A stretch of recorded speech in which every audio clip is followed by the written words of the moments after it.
संपूर्ण देशवासियों को आज भगवान कृष्ण के जन्म महोत्सव की बहुत बहुत बधाई। हमारे ठाकुर जी श्री कल्लू जी महाराज का स्नान होता है आज के दिन। स्नान श्रृंगार दर्शन शाम को 7 बजे हमारे YouTube चैनल पर, आस्था के YouTube चैनल पर होगा।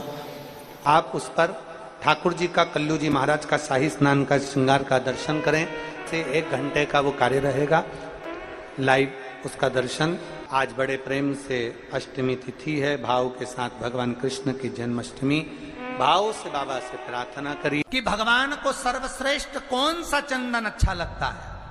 आपको पहले भी कथा में कहा, आगरा की कथा अगर किसी ने सुनी होगी तो उसमें वर्णन किया।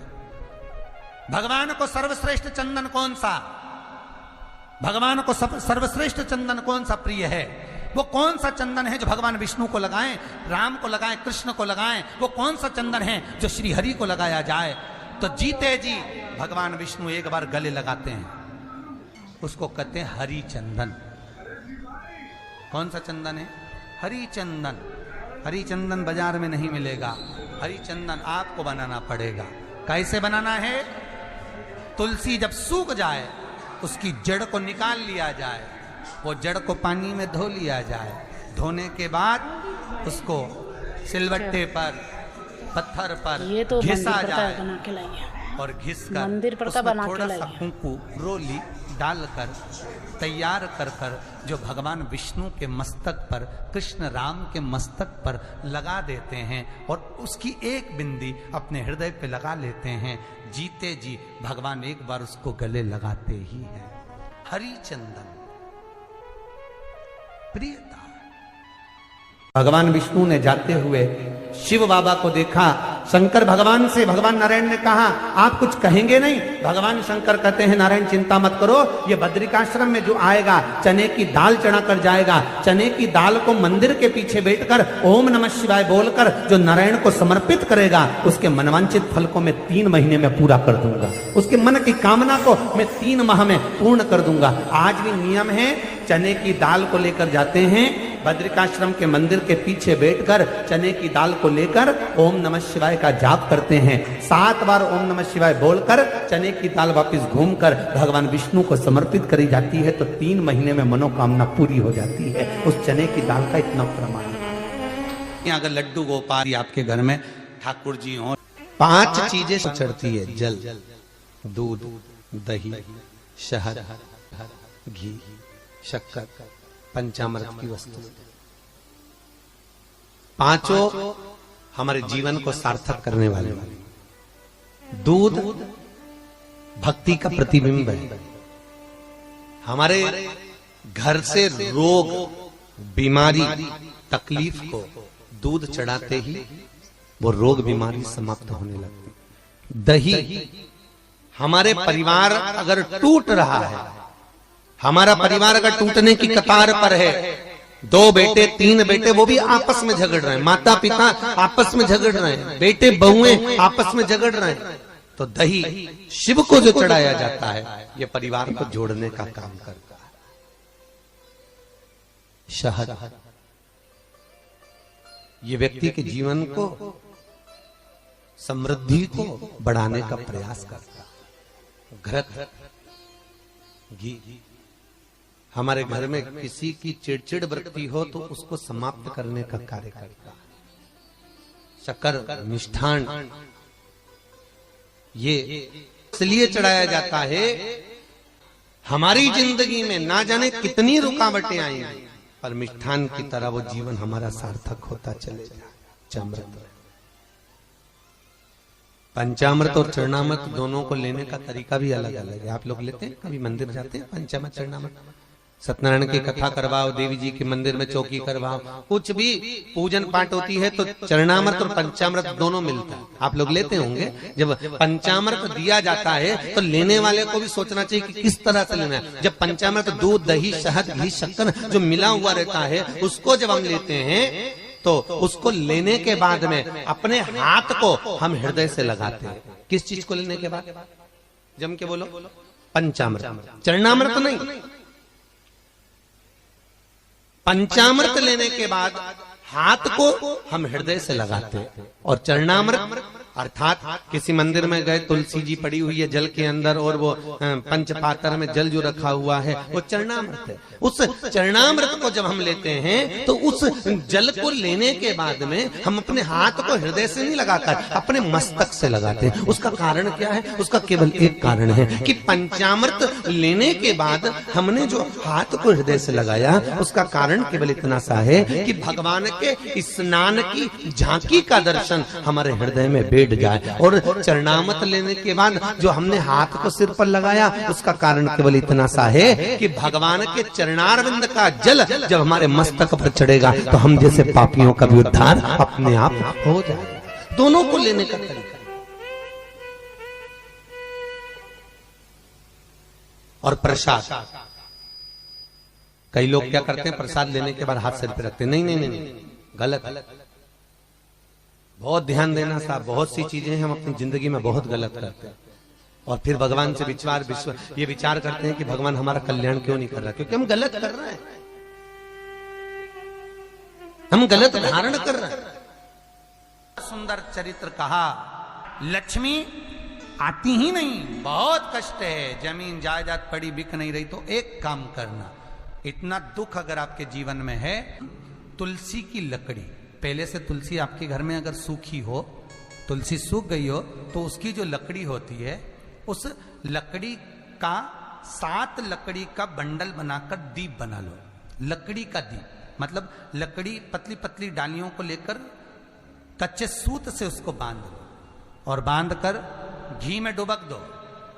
भगवान के मंदिर में, शिव मंदिर में नहीं, भगवान किसी भी देवता के मंदिर में, विष्णु के मंदिर में, नारायण के मंदिर में, कृष्ण मंदिर में, राम मंदिर में, किसी भी मंदिर में मंदिर ना हो तो अपने घर के मंदिर में शाम के समय पर उस तुलसी की लकड़ी का दीप, दिया भरकर उसमें घी डालकर जो दीप प्रकट कर देता है, जला देता है, दीप को प्रज्वलित कर देता है, उसके घर में कभी संपदा की कमी नहीं होती। महाराज, विष्णु पुराण में स्पष्ट लिखा है। में जल और दूध ले लीजिए। तो कहोगे गुरुजी ये कथा कहां से निकाल के लाए हो? तो विष्णु पुराण में से आप उसको स्मरण कर सकते हो। काय में से? विष्णु पुराण में से।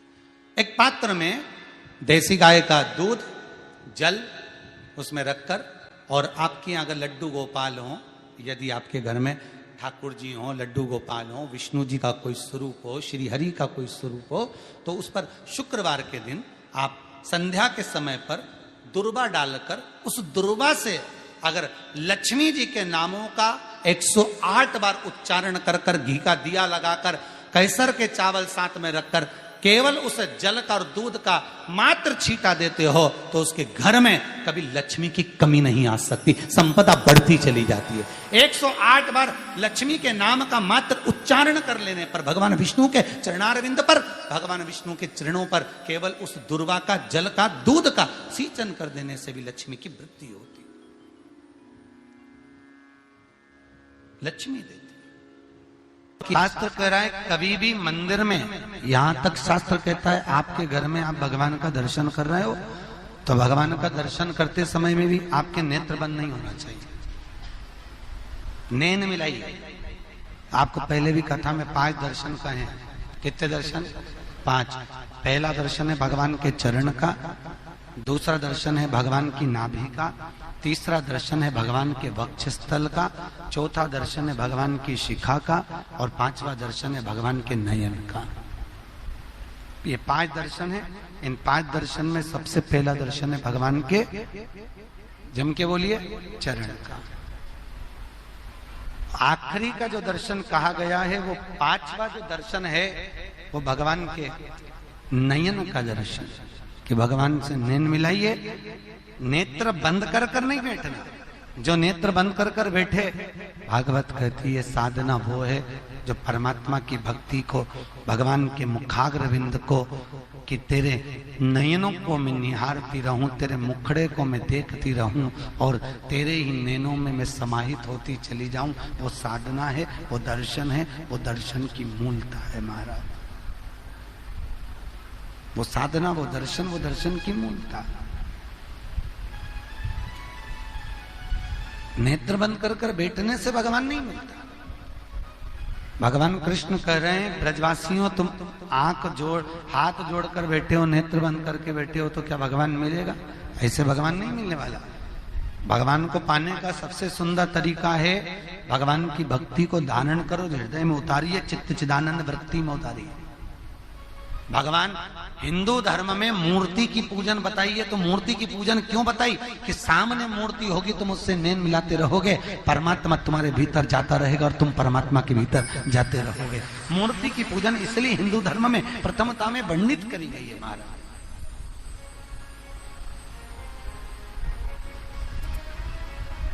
मूर्ति की पूजन का इसलिए क्रम कहा गया कि भगवान के सामने बैठो।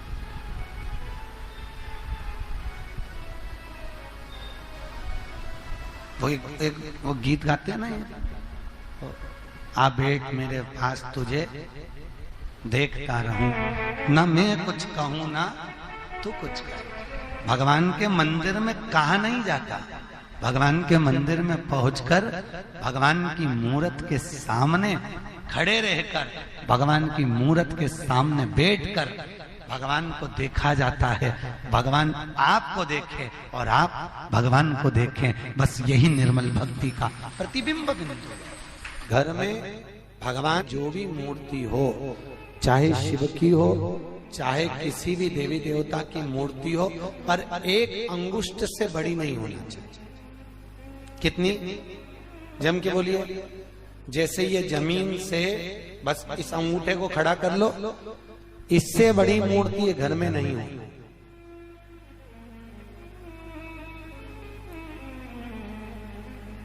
अगर इससे बड़ी मूर्ति हमारे घर में होती है तो उसको सेवा की जरूरत मंदिर जैसी पड़ती है। कैसी सेवा चाहिए फिर? मंदिर जैसी। अगर इससे छोटी मूर्ति है तो आप उसको शक्कर का भोग लगा दो, खड़ी शक्कर रख दो, मिश्री रख दो, गुड़ रख दो, तुम्हारी मर्जी पड़े कैसे भी कपड़े पहना दो। अगर छोटी मूर्ति है तो भगवान को कैसे भी आप घर में रख सकते हो, पर इससे जहां मूर्ति बड़ी हो गई तो उसको बड़ी सेवा की जरूरत पड़ती है। और हमेशा याद रखो, शिवलिंग घर में जो शंकर भगवान का शिवलिंग होता है वो कभी पोला नहीं होना चाहिए। वैसे तो हिंदू धर्म की शास्त्र रीति कहती है कि घर में कोई भी मूर्ति पोली नहीं होना चाहिए, किसी भी मूर्ति को पोला नहीं होना। लक्ष्मी जी हो तो ठोस हो, गणेश जी हो तो ठोस हो, देवी देवता, लड्डू गोपाल, कृष्ण, राम, सीता, कुछ भी तुम्हारे घर में हो तो वो पोले नहीं होना, अंदर से खाली नहीं होना चाहिए। जो मूर्ति घर में पोली होती है उसके घर में 1 रुपए कमाओ 1.25 रुपए खर्च वाला काम चलता रहता है, कभी जिंदगी में पैसा नहीं जोड़ता। घर पोला की पोला ही रहता, कितना भी तुम कमा कमा कर लाओगे तो भी घर में दिखेगा। और किसी किसी के घर में अगर मूर्तियां अगर ठोस है, मूर्ति अंदर से अगर भरी हुई है, तो अगर 2 रुपए भी कमाएगा तो घर में बचत दिखेगी। और अगर घर में मूर्ति पोली है तो कितना भी कमाएगा वो खाली की खाली ही दिखेगी। कई लोग कहते हैं महाराज जी हमारे घर में बरकत नहीं दिखती है, मेरा पति कमाता, बेटा कमाता, बड़ा बेटा कमाता, खूब कमाता, पर घर में पैसा नहीं दिखता, घर में पैसा नहीं टिकता। तो टिके कहां से? जरूर तेरी तिजोरी में, जरूर तेरी पूजन में कोई लक्ष्मी जी की मूर्ति या गणेश जी की मूर्ति या किसी देवता की मूर्ति पोली होगी, इसलिए घर में लक्ष्मी टिक नहीं रही, घर में पैसा बन नहीं रहा। मूर्ति ठोस। कैसी मूर्ति होना चाहिए? जम के बोलिए। ठोस, पोली नहीं होना चाहिए। तो महाराज पोली मूर्ति का क्या करें? तो कुछ मत करो, मेन लाओ बाजार से, राल लाओ या मेन लाओ, कुछ भी मेन लाकर, मोम लाकर, वो मोम नहीं होता, उस मोम को पिघलाकर उस मूर्ति के अंदर भर दो। पर मूर्ति ये नहीं कि अपने को पोली है तो घर से बाहर निकाले, उसको ठोस करो, उसको ठोस। अगर मूर्ति पोली रहती है तो 2 क्रम होते हैं, एक तो लक्ष्मी नहीं टिकती, दूसरी घर में कोई ना कोई व्यक्ति एक ना एक बीमार पड़ा ही रहता है।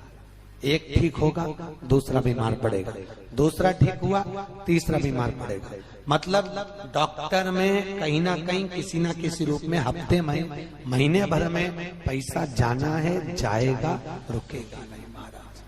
शास्त्र कहता है अरबों खरबों राधा जी की सुंदरता को इकट्ठा करो और उसकी सुंदरता का चूरा बना के पुतला बना दो। इतना कृष्ण मेरा सुंदर था, इतना सुंदर मेरा ठाकुर था, इतना सुंदर, जो देखता स्तुप्त हो जाता। स्तुप्त।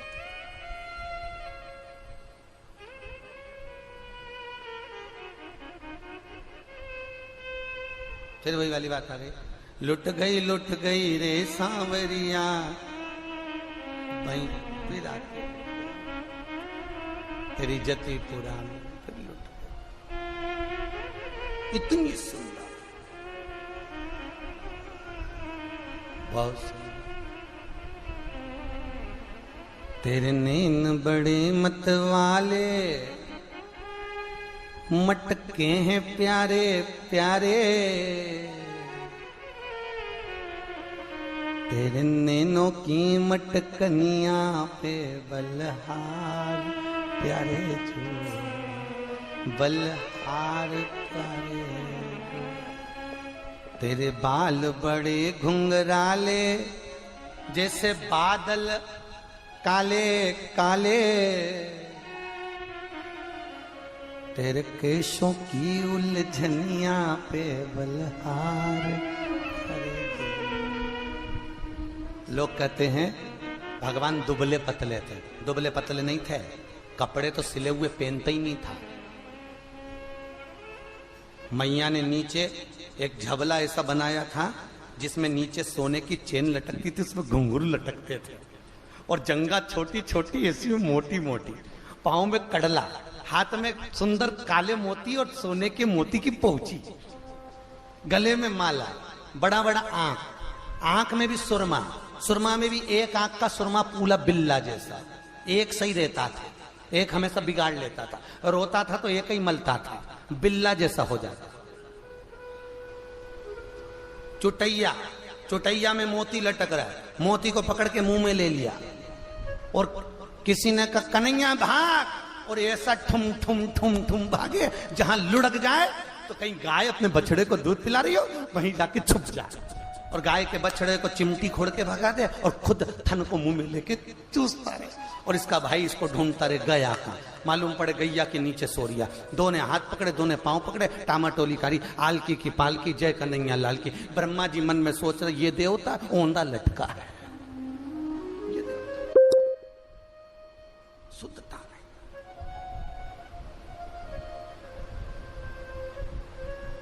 तेरे पांव बड़े मत वाले, ठुमके हैं प्यारे प्यारे,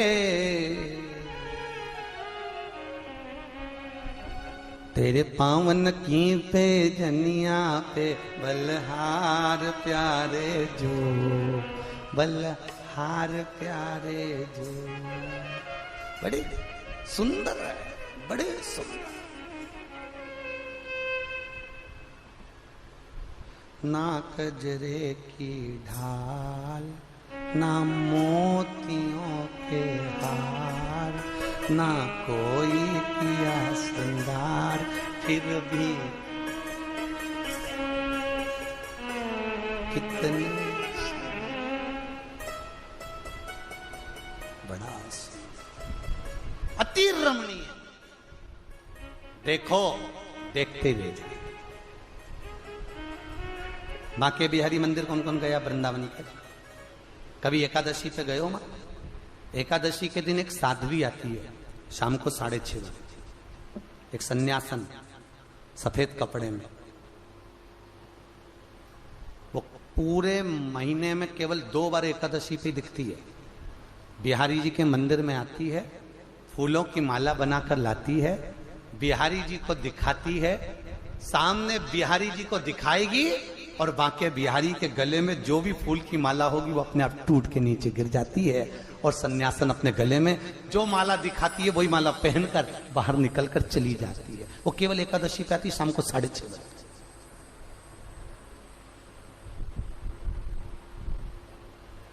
अब क्यों टूट रही माला?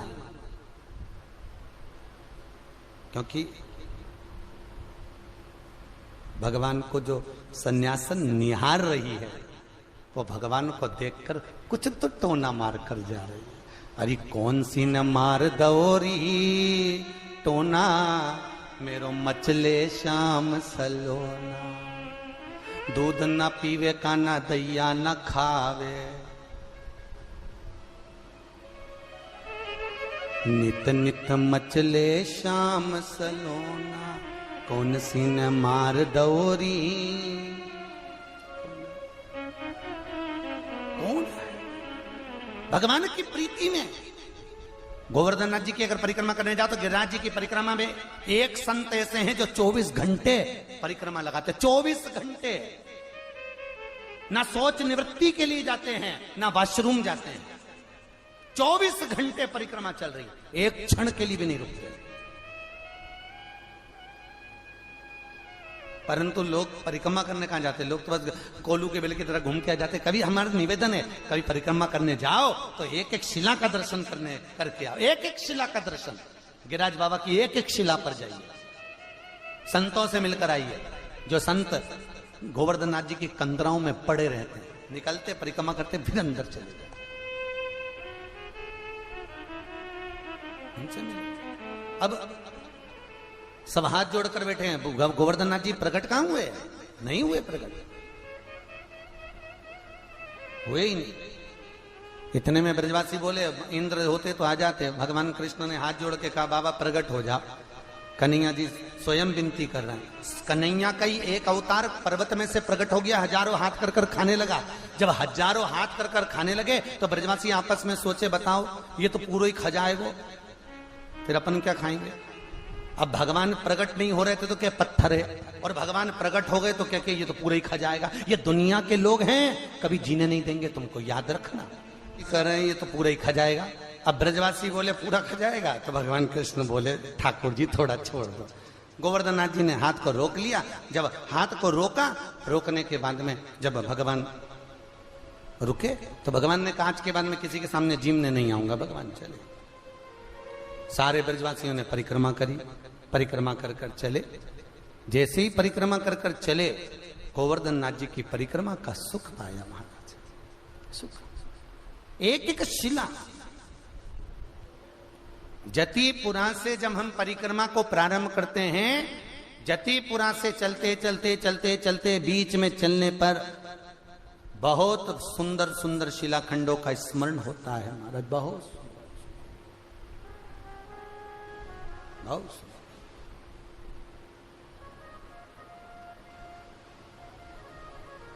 और आपका जो भाव है वो गोवर्धन नाथ जी के प्रति समर्पित कर परिक्रमा जब भी करो, बड़ी अलमस्ती में धीरे धीरे गिरिराज जी का स्मरण करते करो।